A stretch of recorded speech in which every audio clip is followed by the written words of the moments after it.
오늘 우리에게 주신 하나님의 말씀은 사도행전 14장 23절부터 25절입니다. 각 교회에서 장로들을 택하여 금식 기도하며 그들이 믿는 주께 그들을 위탁하고 비시디아 가운데로 지나서 밤빌리아에 이르러 같이 읽습니다. 말씀을 버가에서 전하고 아달리아로 내려가서 아멘. 같이 따라합시다. 말씀을 버가에서 전하고 말씀을 소정리에서 전하고 아멘. 우리 옆에 있는 분들과 인사합시다. 하늘 씨앗이 됩시다. 말씀을 전합시다. 아멘. 안 목사, 나도 교회에서 만났어. 대학원을 졸업하고 3개월 동안 사역을 하지 못하고 기도만 하고 있었습니다. 대학원을 아주 우수한 성적으로 졸업했거든요. 곳곳에서 웃으시는 거죠. 정말 우스운 성적 말고 우수한 성적으로 졸업했어요. 전체 수석으로 졸업했거든요. 비밀인데 다 아는 비밀이에요.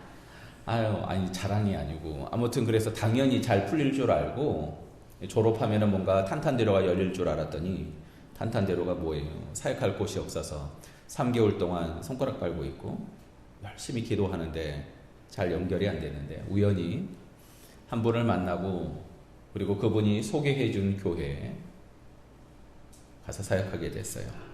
그 교회 목사님 만났더니 이 젊은 청년 목사, 청년 전도사를 그래 같이 사역하자. 단 우리 교회에 오면 절대 연애하지 마라. 말씀하시는 거예요. 그래서 목사님 당연하죠.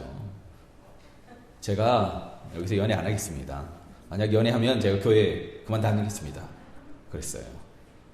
거기서 아내를 만났어요.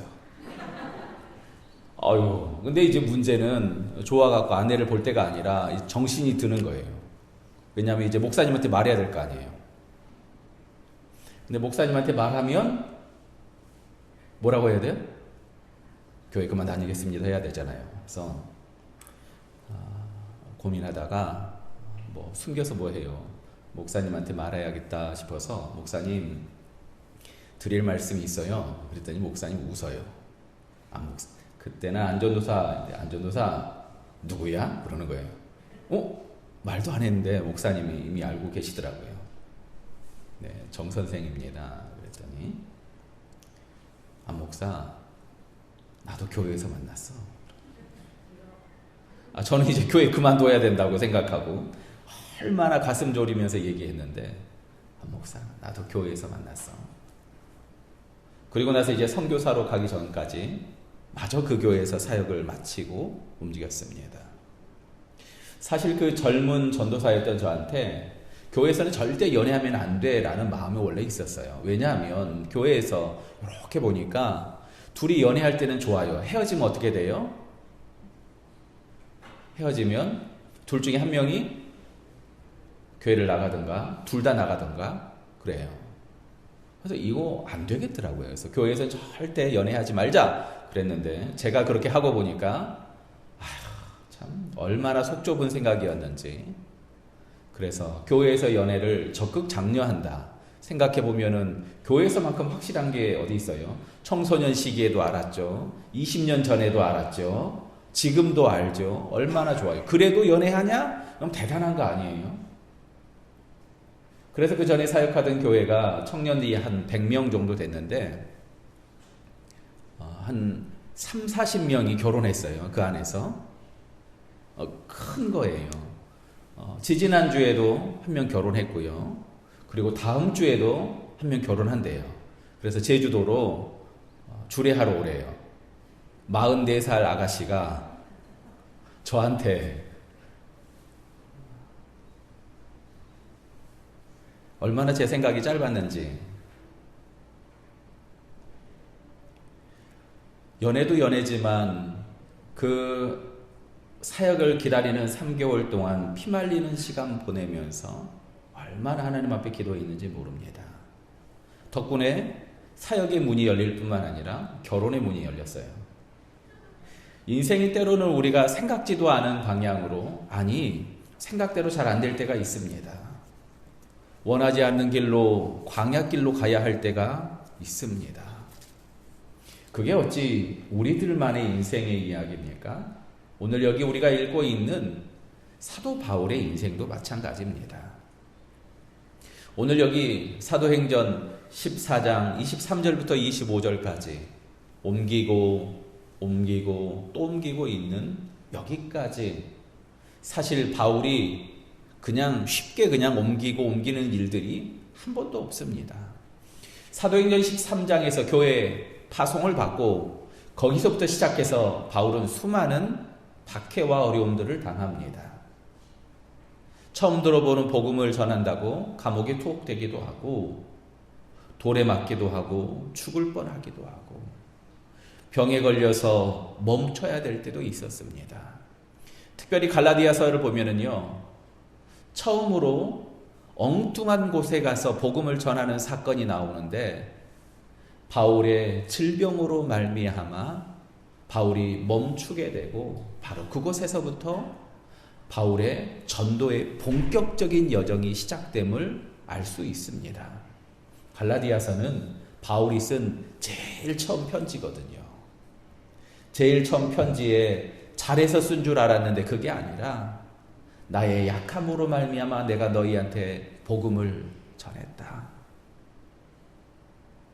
건강하게 쌩쌩해서 달려다닐 때는 거기서 복음을 전할 수 없었고, 오히려 아파서 멈추는 곳에서 하나님의 은혜가 시작되었고요. 돌에 맞아서 움직인 곳에서 제자들이 세워지고, 돌에 맞아서 죽을 뻔했었는데 그곳에 다시 왔을 때 성경은 그곳에서 바울이 만난 사람들을 제자들이라고 이야기합니다. 복음을 들은 지, 말씀을 들은 지 얼마나 됐겠습니까? 채 몇 개월도 되지 않은데, 참 몇 주도 되지 않았을 텐데 그 사람들을 성경은 뭐라고 불러요? 제자들. 그냥 교회 다니는 사람들, 그냥 복음을 들었던 사람들이 아니라 그들의 인생을 하나님께 온전히 맡기고 주님을 따르기로 작정했었던 제자들이라고 부르는 겁니다. 그리고 움직이고 또 움직입니다. 우리가 지난주에 함께 봤던 교회를, 장로들을 세워 그들에게 위탁하고 라는 본문을 봤어요. 믿고 하나님 옆에 두는 것, 이것을 주께 위탁하고 라고 해요. 그런데 그렇게 하나님께 믿고 위탁하니까 하나님이 전혀 새로운 일을 바울 손에 내어주시는 것, 이게 위탁의 은혜더라고요. 내가 가진 가장 귀한 것, 하나님 이거 찾아 놓을 수 없습니다 라고 말하는 이 귀한 교회를 하나님께, 주께 위탁하고 바울이 떠나는데, 하나님은 이런 일들을 바울에게 계속해서 역사하십니다. 24절과 25절입니다. 우리 같이 읽어봅니다. 시작. 비시디아 가운데로 지나서 밤빌리아에 이르러 말씀을 버가에서 전하고 아달리아로 내려가서. 아멘. 우리는 사실 잘 모르는 이 지명들을 정리해보면 이렇습니다. 제일 처음 바울이 배 타고 와서 이제 전혀 새로운 땅에 새로운 방향으로 복음을 전해야겠다라고 처음 도착한 곳이 어디냐? 바로 여기입니다. 버가, 아달리아라고 불리는 바로 이곳입니다. 제일 처음에는 그냥 지나갔어요. 그리고 복음을 본격적으로 전한 건 그 위에 갈라디아 안디옥이라는 곳에서 병 때문에 멈춰서면서 전했고, 핍박 때문에 움직였고, 움직인 곳에서 돌에 맞아서 거기에서 복음을 전하였었고, 움직이고 또 움직이면서 하나님의 사랑을 보여주던 바울 때문에 수많은 사람들이 그 하나님이라면 나도 믿겠다라고 말하면서 주께로 돌아오기 시작했어요. 그리고 다시 돌아 제일 처음 막 도착하고 출발했던 여기 버가, 그리고 아달리아에 이릅니다. 제가 여기 아달리아라고 부르는 곳, 거기 바로 옆이 버가거든요. 여기에 일주일간 있은 적이 있어요. 일주일간 거기 있으면서 거기 그 구시가를 이렇게 가는데 보니까 작은 길이 있는데 사람들이 많이 다니고요. 관광객도 많고 현지인도 많아요. 옆에는 가게들이 참 많아요. 근데 특이한 게 그냥 1차선 정도 되는 길이에요. 그러니까 우리 의자 길이보다 조금 더 길어요. 조금 더 넓은데 그런 길을 사람들이 빼곡히 가는데 길 양쪽이 한 30cm 정도 움푹 패여 있어요. 대리석으로 된 그 길이 양쪽이 움푹 패여 있어서 이게 뭐냐라고 물어봤더니 이거 마차들이 너무 많이 왔다 갔다 해서 그렇게 팬 거야 그러더라고요. 바울 시대에 있었던 그 길이 여전히 그들이 사용하고 있고 1000년, 2000년 동안 마차를 그 위로 끌고 사람들이 지나다니면서 대리석이 그렇게 깊이 패여 있었다는 겁니다. 지금도 사람들이 그렇게 많이 다니는데요. 2000년 전에도 여기가 아주 유명한 도시였습니다. 바울이라면 다시 여기 오기 전에 이미 여기서 복음을 전할 만도 한데 그때는 그냥 갔어요. 왜 그때 그냥 갔는지 성경은 말하지 않습니다. 그런데 다시 왔을 때 바울은 말씀을 버가에서 전하고 라고 성경은 얘기합니다. 말씀을 버가에서 지나고 한번 그곳을 지날 때는 그냥 지난 줄 알았는데 다시 그곳을 재방문할 때 바울에게 특별한 감동이 있었는지 이곳에서 말씀을 전합니다. 그리고 이곳에 교회가 세워지게 됩니다. 당장 여기 사도행전에는 등장하지 않습니다. 여기에 교회가 세워지는지 어떻게 아느냐면요. 신약성경 제일 마지막에 보면은 요한계시록이 있는데 요한계시록에 보면은 마지막에 박해를 많이 받는데 그 많은 박해 속에서도 든든히 믿음을 지키며 끝까지 버티자 사도 요한이 편지를 씁니다. 7교회에게 편지를 쓰는데 그 7교회 중에 버가모 교회라는 교회가 있어요. 그 교회가 바로 여기 버가에 세워진 교회입니다.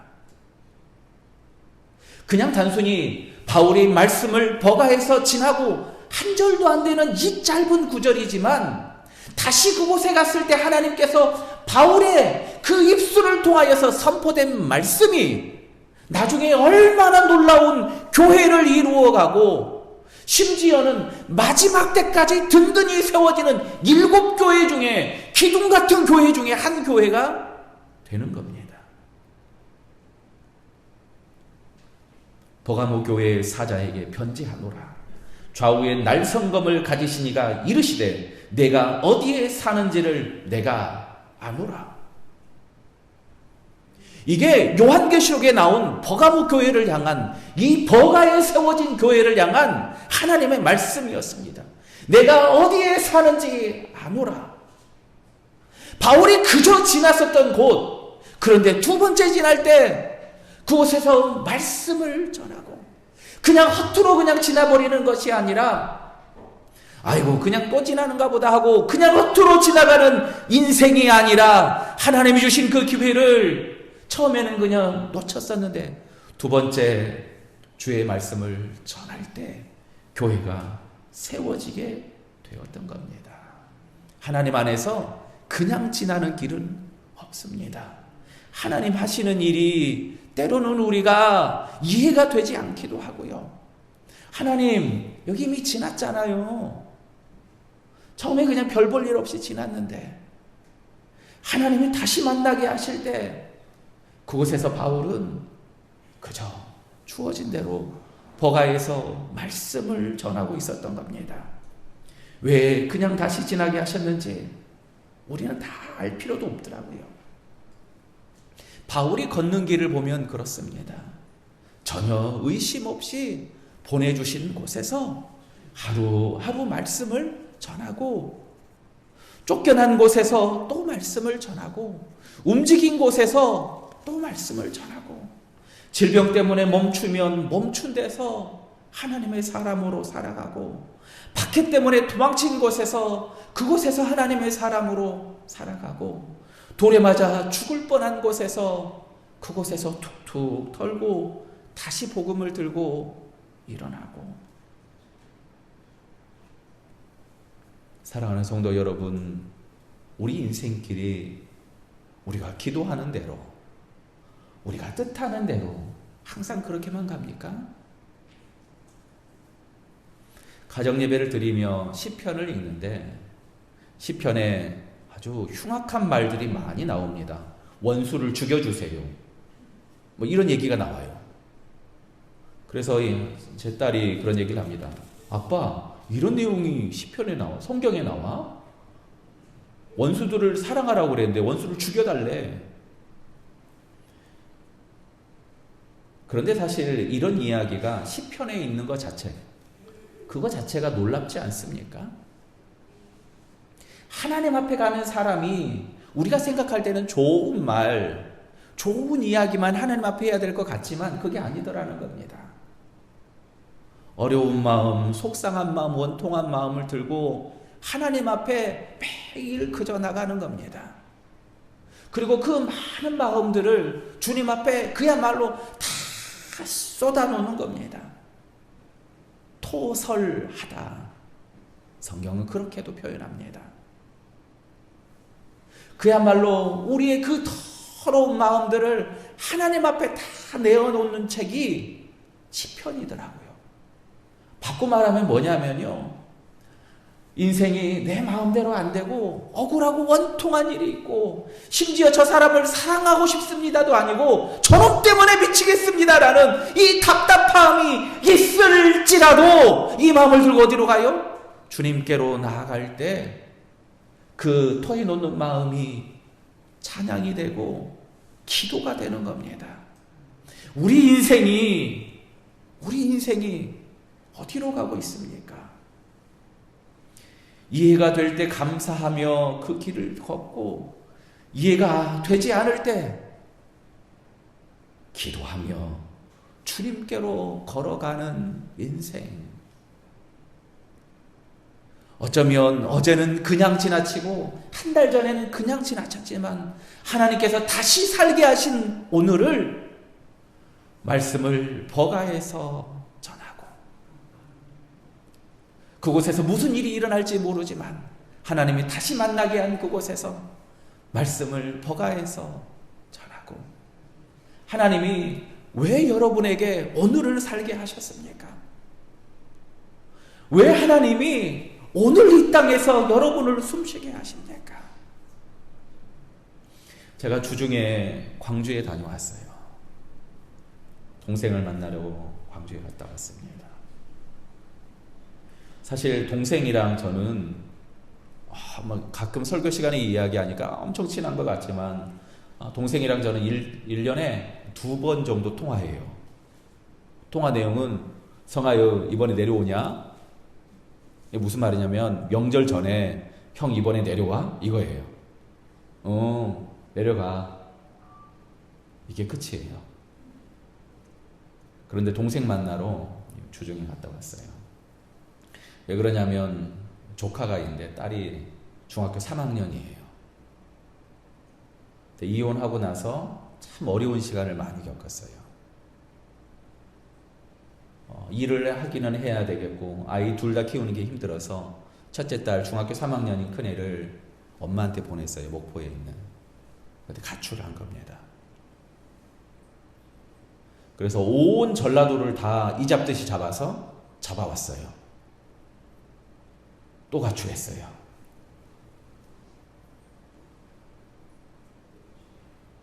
잡아왔어요. 이번에는 경찰서를 통해서 잡아왔어요. 잡아왔는데 그 아이가 창문 너머로 뛰어내리려고 했다는 거예요. 그래서 엄마랑 같이 있는데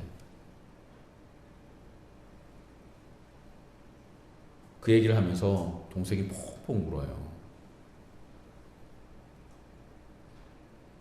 그리고 이 집구석이 싫다고 그러면서 근처에 있는 저희 아버지 집으로, 할아버지 집으로 갔대요. 그 얘기를 듣는데 안 되겠더라고요. 그래서 가서 만나고 왔어요. 새벽 예배 끝나고 일찌감치 가서 동생이 일하는 데 가서 잠깐 만나는데 무슨 뾰족한 수가 있습니까? 그래도 살아있는 게 감사하다, 그치? 학교야 건강하면 또 들어가면 되지 뭐. 고등학교도 안 가겠대요. 우리는 또 여기서 또 좋은 여기 청소년을 만나갖고 고등학교 또 자퇴한 것도 잘 알거든요. 기다리면 또 돌아와. 살아있는 게 됐지 뭘. 라고 하지 마라. 그렇게 돌아오는데 처음으로 형 노릇한 것 같더라고요.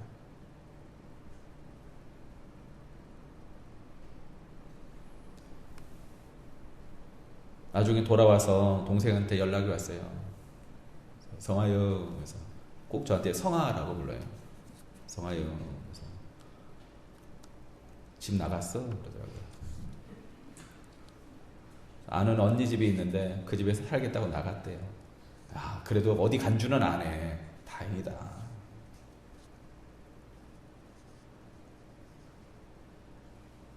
기다리면 오겠지? 기다리면 오겠지.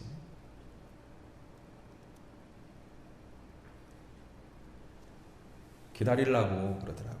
기다리려고. 하나님 아버지의 마음이 그렇지 않겠습니까? 기다리려고.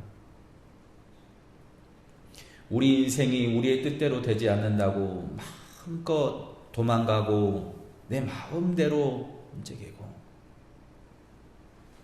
얼마나 하나님이 우리를 기다리고 또 기다리겠습니까?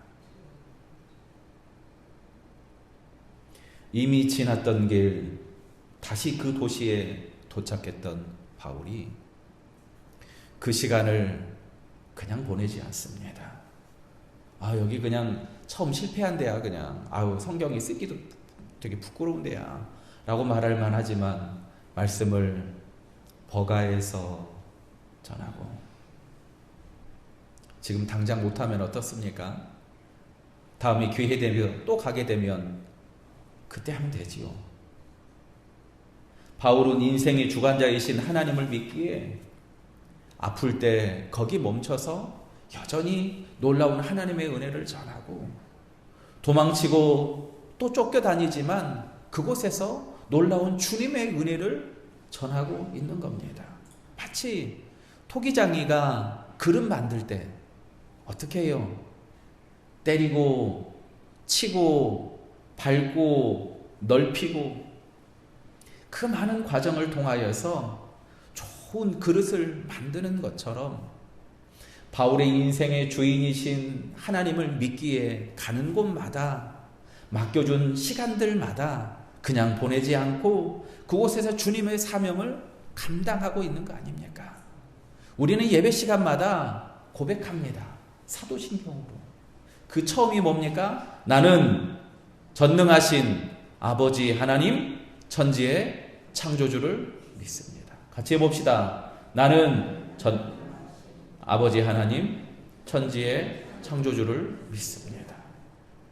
이렇게 고백한다고 하면 전능하신 아버지 하나님, 천지의 창조주 앞에 우리 인생을 내어놓고 주님의 때를 기다리며, 하나님, 내 때는 지금 같은 데라고 말할 것이 아니라 주님의 때를 소망하며, 하나님, 나는 이 방향이 맞는 것 같이, 하나님, 이 방향, 나는 이 방향이다라고 말할 것이 아니라 하나님의 방향을 조용히 기대하며, 오늘도 우리를 기다리고 있는 그 하나님 앞에 우리가 나아가야 되지 않겠습니까? 사랑하는 성도들 중에 항암 치료하면서 어려운 시간을 보내고 있는 성도들이 있습니다. 지난주 우리가 문자 보내드렸잖아요. 권사님이 많이 울었대요. 그 어려운 시간을 보내고 있을 때 잘 될 때만, 내가 승승장구할 때만, 내가 승진하고 집값이 오르고 뭔가 많이 벌어들일 때만 하나님 뜻이고 하나님 축복이 아니라 내가 거기에 아파서 멈춰있는 순간에라도, 내 뜻대로 내 인생이 가지 않을 때라도 그곳에서 하나님이 하실 놀라운 일을 기대하기에 말씀을 버가에서 전하고, 그냥 우연히 가게 된 것이 아니라 하나님 여기 맡겨주셨으니까. 우리가 좋아하는 많은 구절이 있는데 그 중에 제일 좋아하는 게 뭐냐, 제가 환자들한테 갈 때마다 하는 구절이 있어요. 여호와는 나의 목자시니 내가 부족함이 없으리로다. 같이 해봅시다. 여호와는 나의 목자시니 내가 부족함이 없으리로다. 여호와는 나의 목자시니 내가 부족함이 없으리로다. 재밌는 건요, 그가 나를 쉴만한 물가와 푸른 초장으로 당장 거기 옮겨주는 것이 아니라, 거기 위에 내가 있는 것이 아니라, 내가 쉴만한 물가 푸른 초장도 없지만 주님이 나의 목자시니 내가 부족함이 없다고 고백하는 겁니다. 내가 지금 건강이 없고, 내가 지금 변변치 못하지만 여호와는 나의 목자시니 내게 부족함이 없으리로다. 버가에서 말씀을 전하니라. 어디든 주님이 우리의 목자시기에 조급해하지 않고 믿음의 길로 가며 그곳에서 작은 복음을 뿌렸던 이 바울의 복음이 버가모 교회 마지막까지 든든히 기둥처럼 세워지는 교회가 되지 않았습니까? 코로나가 두렵지만 여호와는 나의 목자시니, 질병이 걱정되고 몸의 건강이 걱정되지만 여호와는 나의 목자시니, 자녀와 가족 문제가 여전히 산처럼 있지만 여호와는 나의 목자시니, 우리가 해야 될 기도 제목들이 산처럼 있지만 어떻게 해요? 여호와는 나의 목자시니.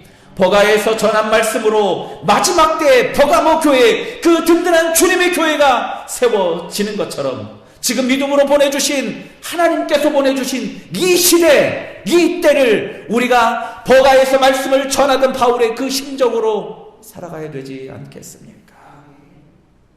2020년 우리가 단체 사진 찍을 때 다 이렇게 마스크 쓰고 찍지 않았어요. 내년에요, 우리가 그 사진 보면서 웃을 거예요. 아이고, 이럴 때도 있었네. 이럴 때도 있었네. 하지만 주께서 보내주신 이때, 버가에서 말씀을 전하던 바울의 그 걸음처럼 하루하루 믿음으로 걷지 못한다면 그날이 오겠습니까? 언젠가 돌아올 그 딸을 기다리던 아버지의 마음처럼 오늘도 주님의 길로 주님의 때를 소망하며 기다리는 하나님 앞에 겸손히 우리의 걸음을 내어놓고 믿음으로 걸어가는 저와 여러분 되기를 주님의 이름으로 축원합니다. 같이 찬양하며 기도합시다.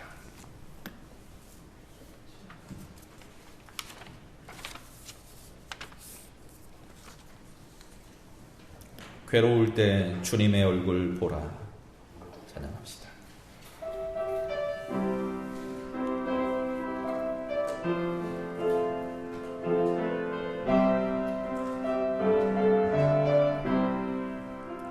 괴로울 때 주님의 얼굴 보라. 평화의 주님 바라보아라. 세상에서 시달린 친구들아, 위로의 주님 바라보아라. 눈을 들어 주를 보라. 내 모든 염려 주께 맡겨라. 슬플 때에 주님의 얼굴 보라. 사랑의 주님 안식주. 괴로울 때